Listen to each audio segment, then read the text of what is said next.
Tyreek Hill and Jaylen Waddle are being drafted next to each other in dynasty drafts, but which one should you prefer? All that and more in this episode of the Locked On Dynasty Football Podcast.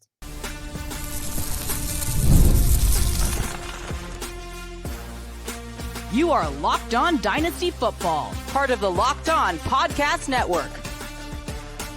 Your team every day. Here are your hosts, Marcus Mosher and Kate Madjuk. Welcome back to the Locked On Dynasty Football Podcast, part of the Locked On Podcast Network, your team every day. We'd like to thank you for making us your first listen of the day. Today's episode is brought to you by Gametime. Download the Gametime app, create an account, and use promo code LOCKEDONNFL for $20 off your first purchase. Terms apply. I am your host, Marcus Mosher. You can follow me on Twitter at Marcus_Mosher.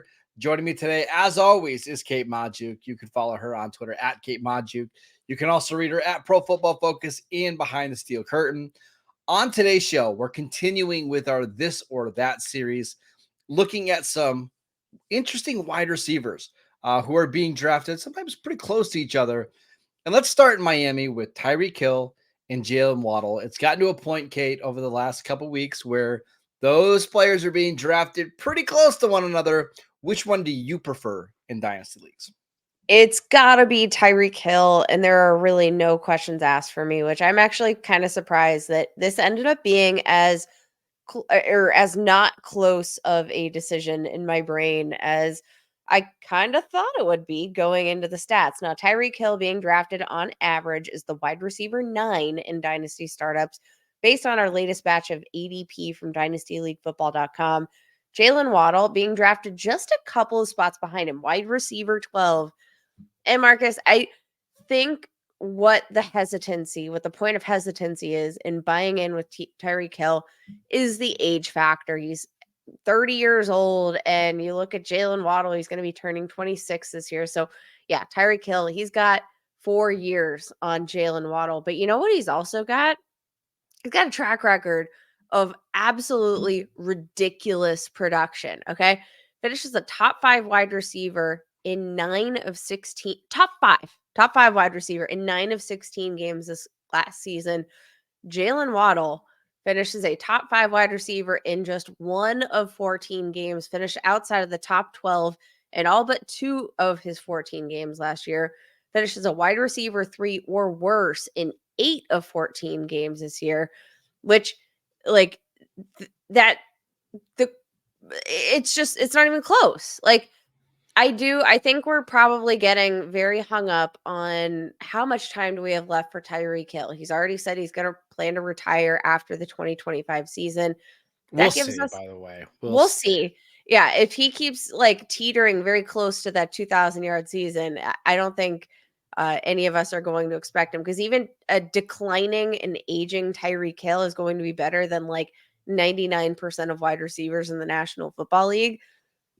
Even if he does retire after 2025, guess what? We have 2 seasons of what I think is going to be pretty safe wide receiver 1 production. Whereas Jaylen Waddle, I mean, for as much as I like the player, the production over the past 3 seasons, just between the two of them, pales in comparison. You have Tyreek Hill, who's had almost double the number of touchdowns over the past 2 seasons, outproduced him in terms of most efficiency metrics, yards per route run by a mile, wide receiver rating when targeted, threat rate, deep target rate.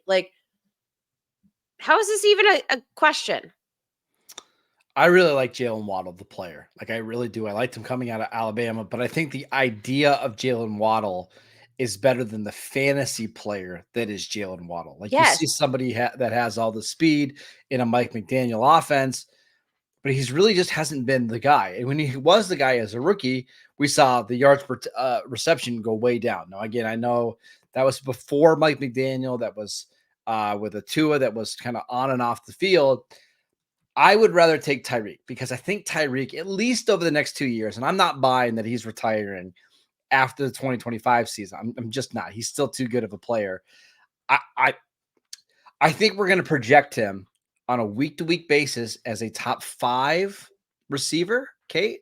And honestly, it might even be higher than that. Like you might put in your week-to-week projections, you might put Justin Jefferson and CeeDee Lamb, and that's it over Tyreek Hill. And I think this is going to stay pretty stable for at least the next 2 seasons. Whereas Jaylen Waddle, he's certainly not a number one receiver for Dynasty or for fantasy right now. And there's just a lot of weeks where you're pretty disappointed by the production. So I'm okay taking the older player here that's more expensive, and I usually don't advocate for that at all. But I think there's a pretty massive difference in the talent here.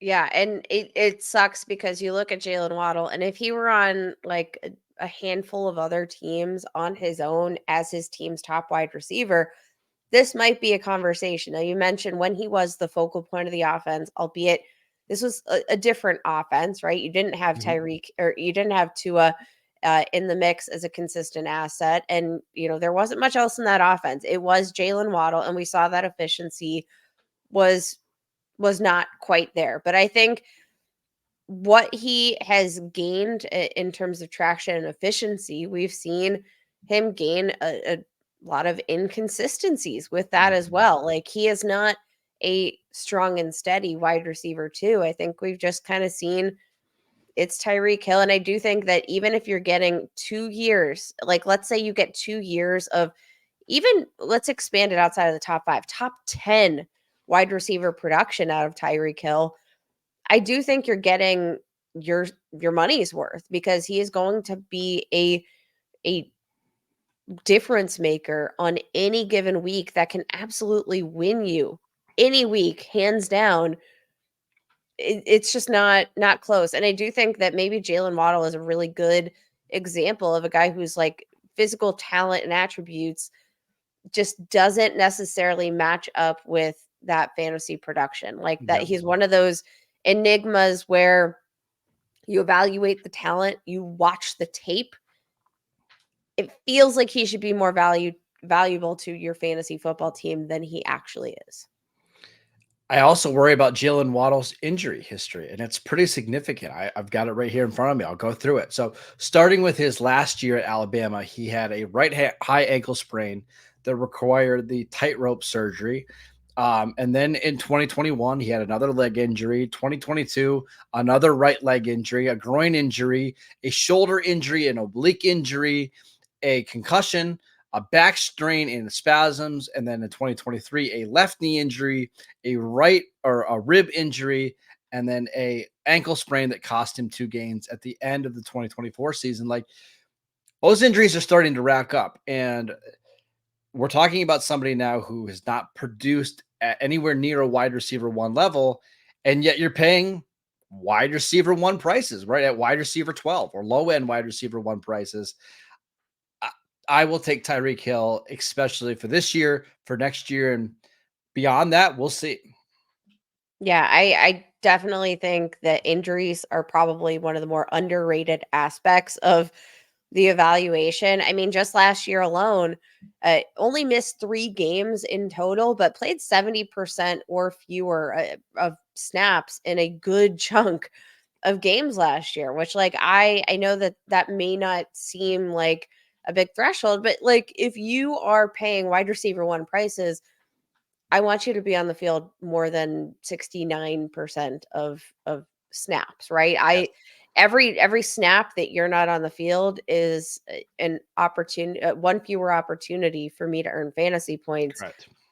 I'm going to take the availability of Tyreek. I'm going to take the stone cold steady production of Tyreek. Tyreek Hill is probably the one wide receiver in Dynasty that I'm just throwing age out the window, and I'm saying, He's such an outlier. I don't care. I know. I don't care.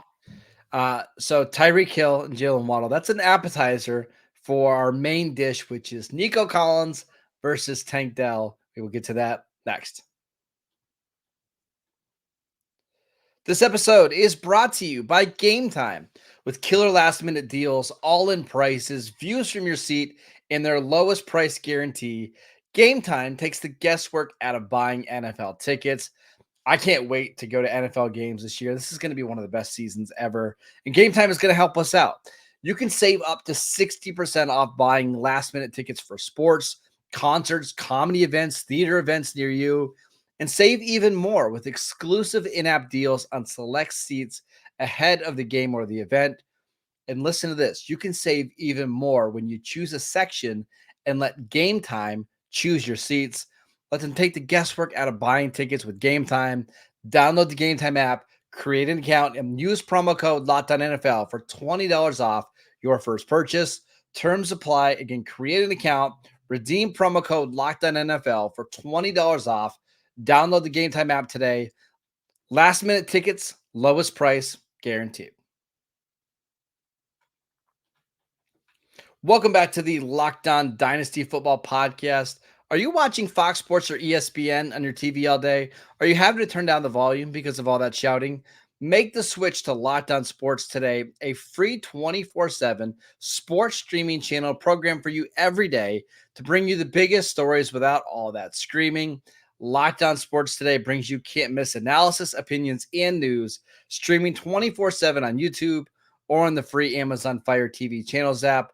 Part of the Locked On Podcast Network, your team every day. All right, Kay, let's talk about Tank Dell versus Nico Collins. Now, at one point this offseason, they were being drafted literally right next to each other.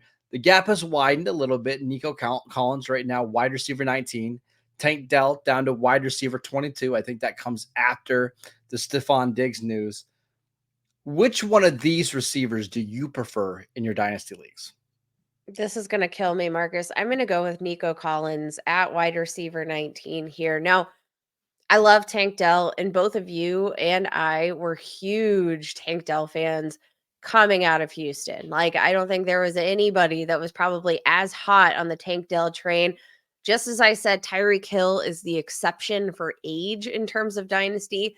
Tank Dell was my exception in terms of size, production, and that type of profile, because I mean, there's no question. Like, he's breaking all the archetypes, right? Like, he's breaking the mold for what a tiny wide receiver should do. But Nico Collins, as uncertain as I think maybe his future is and the general future of all the assets here in this offense, I'm going to take Nico Collins as the more prototypical, uh, you know, stereotypical alpha wide receiver one along the outside that might translate to more offenses in case this whole thing falls through, right? You have Stephon Diggs.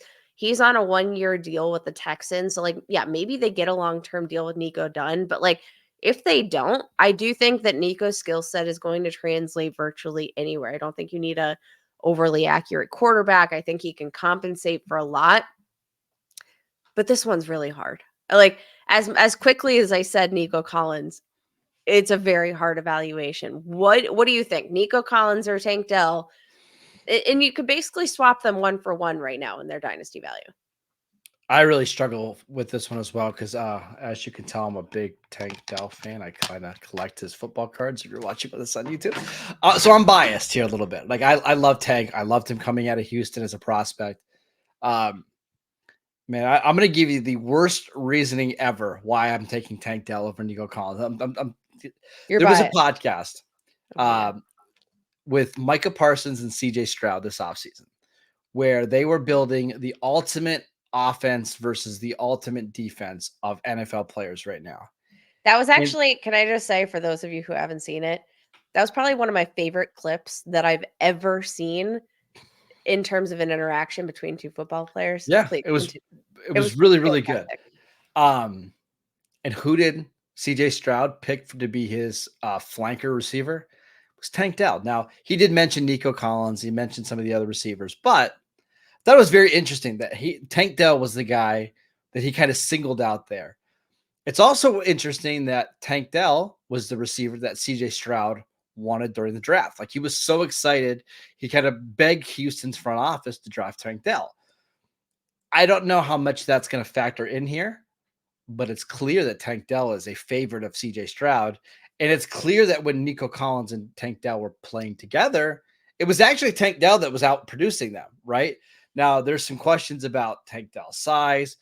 He has an injury that he's coming off of. He was shot this offseason. He's recovered from that. He's back on the field. Thank goodness. there's a lot of things that do worry me about Tank Dell.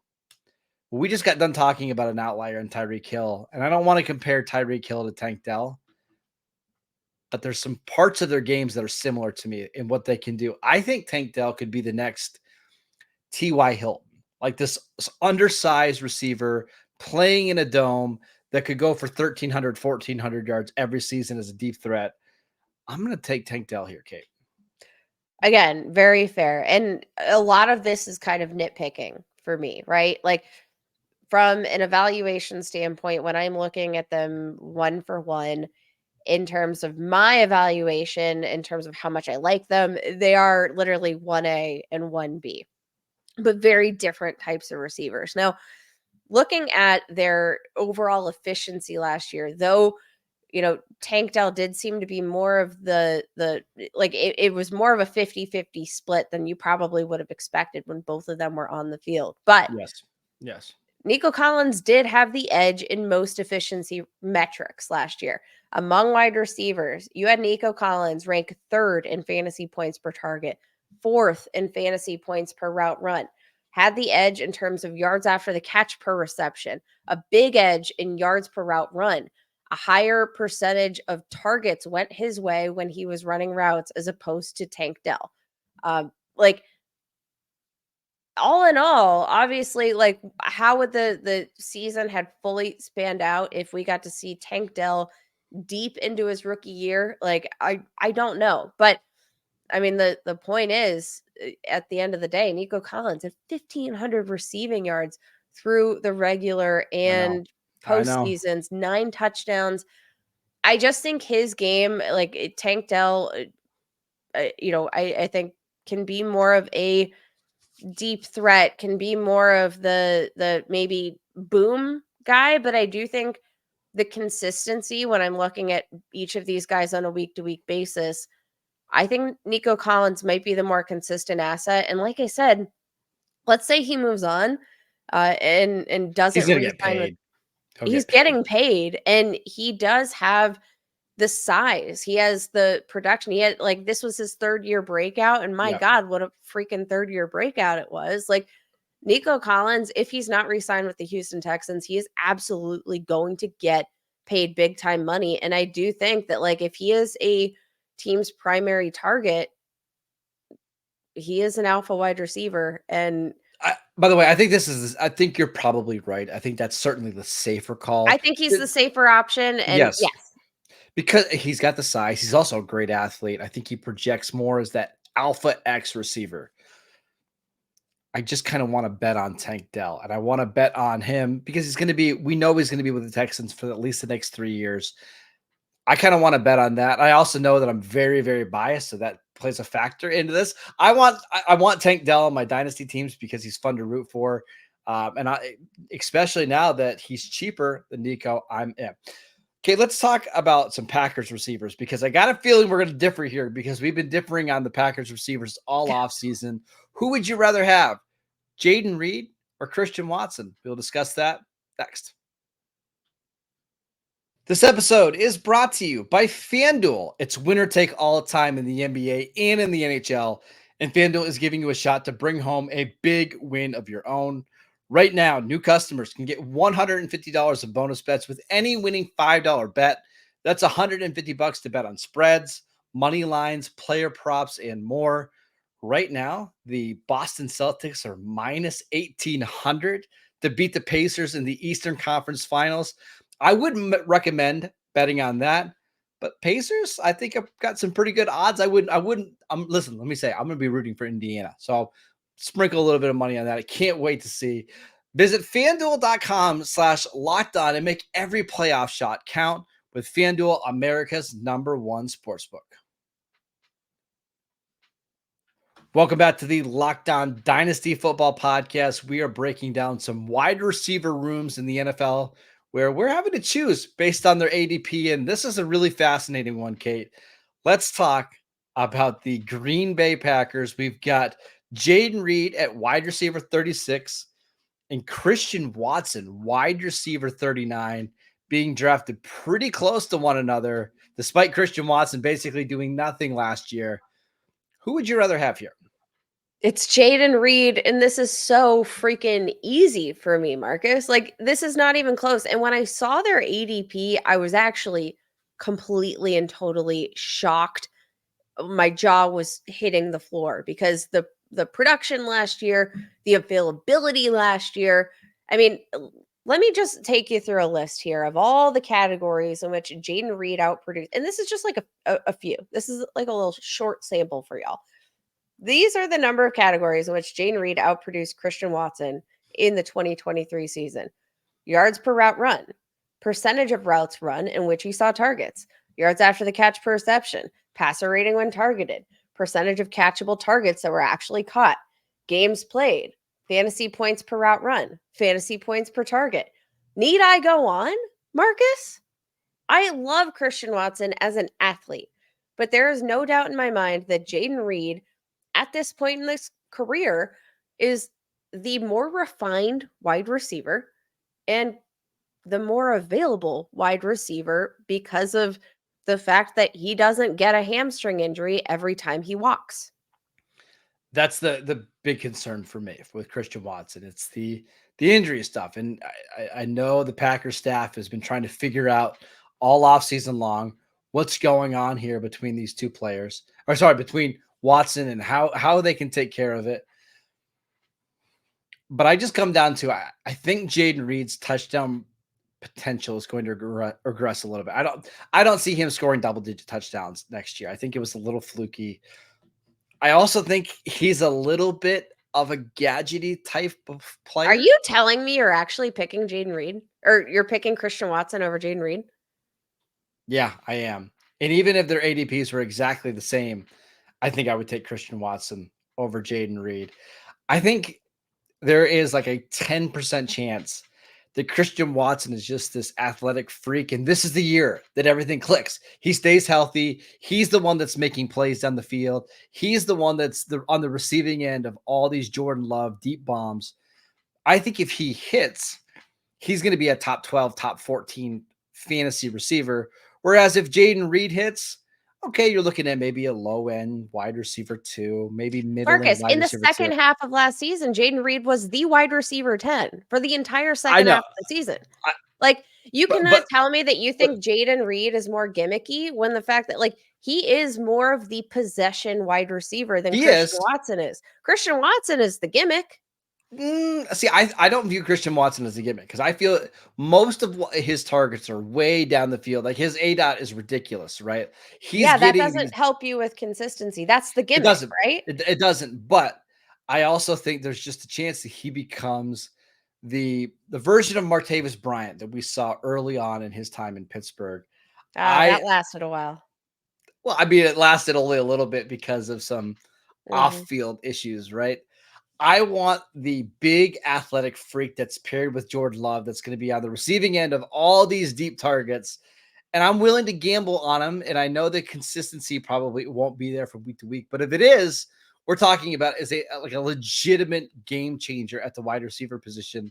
And when we get down to like past wide receiver 35, I'm looking for upside, baby. And I think Christian Watson has it more than anybody else in this range. I think Jayden Reed has the perfect blend of upside and of safety. Marcus, I don't think I've ever disagreed with you more than I have in the last week or so, but this is probably the most egregious take of them all. And I take personal offense to this one because, again, Jayden Reed's stretch last year, second half of the season, he was the Packers leader in terms of targets, receptions, receiving yards. He was the number one wide receiver. And again, wide receiver 10 in that span. He was a top 12 wide receiver. And if you're going to tell me that I can have the guy that's like both of them on the field, who do you think realistically earns more targets? Because last year it was pretty clear that, Jayden Reed saw targets on almost 24% of his routes run. Christian Watson earned targets at just under a 19% rate. That's a pretty significant difference. And when considering the fact that Jayden Reed, given his health and availability, probably going to be running more routes, yeah, I'm gonna take the number one wide receiver for this team. Maybe he's not getting deep bombs down the field, but I actually think that that's probably a huge plus for fantasy managers and half PPR and full PPR scoring formats because his role is more conducive to volume than Christian Watson. I can't fathom any, like, you're betting on an athlete, I'm betting on a wide receiver. Love it. I love it. I love that we've been disagreeing so much. It makes this show so much It's fun. getting spicy. I know. I went on a darkness retreat this weekend. Man, I came back enlightened, so that's why I have so many different opinions Woo. here. Kind of. All right, that is it for today's show. On tomorrow's show, we're gonna have Matt Williamson here to bring back some order to the podcast. So make sure you guys are sending in your questions. Go download the podcast wherever you get your podcasts. We are free and available on all platforms. Follow Kate on Twitter at Kate Majuk. I'm at Marcus _Mosier, and we will see you right back here tomorrow.